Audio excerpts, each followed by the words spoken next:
ভবানী ভবনে 11 তারিখ 5.5 ঘন্টা অভিষেক বন্দ্যোপাধ্যায়কে জিজ্ঞাসাবাদ করা হয়। তারপর সই জালিয়াতি কাণ্ডে আবার আজকে তাকে তলব করা হয় এবং নির্ধারিত সময়ের 17 মিনিট আগে অভিষেক বন্দ্যোপাধ্যায় তিনি পৌঁছে যান ভবানী ভবনে। আমি একবার সরাসরি দেখাবো আপনাদের। আমার 3 প্রতিনিধি আমার সঙ্গে রয়েছেন, সন্দীপ সরকার রয়েছেন, আবির দত্ত এবং পার্থপ্রতিম ঘোষ রয়েছেন।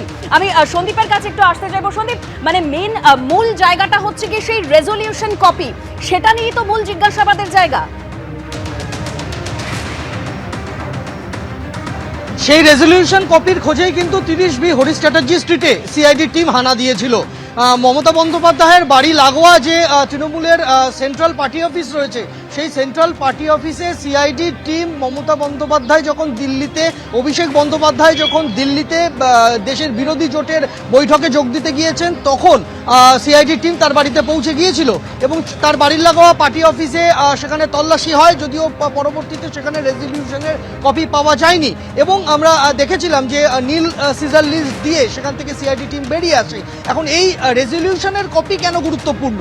গুরুত্বপূর্ণ এ কারণেই যে সেই কপি হাতে পেলে তার মধ্যে যাদের যাদের সই রয়েছে তার মধ্যে কোন সইগুলো আসল, কোন সইগুলো নকল, কোন সইগুলো যার সই তিনি করেননি, কোন সইগুলো একই ব্যক্তি করেছেন, ফিঙ্গারপ্রিন্ট বিশেষজ্ঞদের দিয়ে মূল কপি হাতে পেলে তা পর্যালোচনা করে তার সম্পর্কে একটা রিপোর্ট তৈরি করা যাবে, যেটা এই তদন্তের ক্ষেত্রে সহায়ক হতে পারে বলে মনে করছেন সিআইডির গোয়েন্দারা।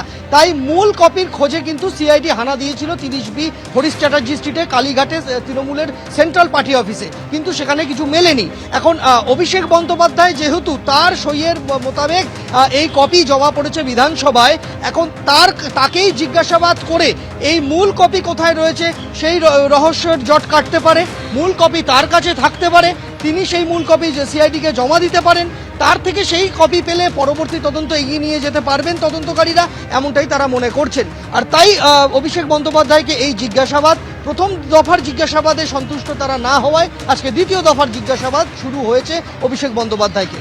একদম সত্যি, তুমি আমাদের সঙ্গে থাকো। অর্থাৎ সিআইডির তরফে যেটা দাবি যে প্রথম দফার জিজ্ঞাসাবাদে সন্তুষ্ট না হয় আজকে ফের অভিষেক বন্দ্যোপাধ্যায়কে তলব করা হয়েছিল এবং নির্ধারিত সময়ের 17 মিনিট আগে অভিষেক বন্দ্যোপাধ্যায় ভবানী ভবনে পৌঁছে যান। একেবারে দুটো ছবি আপনাদের সামনে তুলে ধরবো। ঠিক যখন কালীঘাট রোডের বাড়ি থেকে অভিষেক বন্দ্যোপাধ্যায় বেরোচ্ছেন এবং তারপর ভবানী ভবনে যখন তিনি ঢুকছেন, 11টা 39 মিনিট নাগাদ একেবারে কালীঘাট রোডের বাড়ি থেকে অভিষেক বন্দ্যোপাধ্যায় বেরোন এবং তারপরে 11টা 43 মিনিটে অভিষেক বন্দ্যোপাধ্যায় ভবানী ভবনে এসে পৌঁছন। অর্থাৎ নির্ধারিত সময় 17 মিনিট আগে অভিষেক বন্দ্যোপাধ্যায় তিনি আজকে তলবের জন্য হাজিরা দিতে এলেন। তাকে জিজ্ঞাসাবাদ পর্ব শুরু হবে যেরকম জানা যাচ্ছে।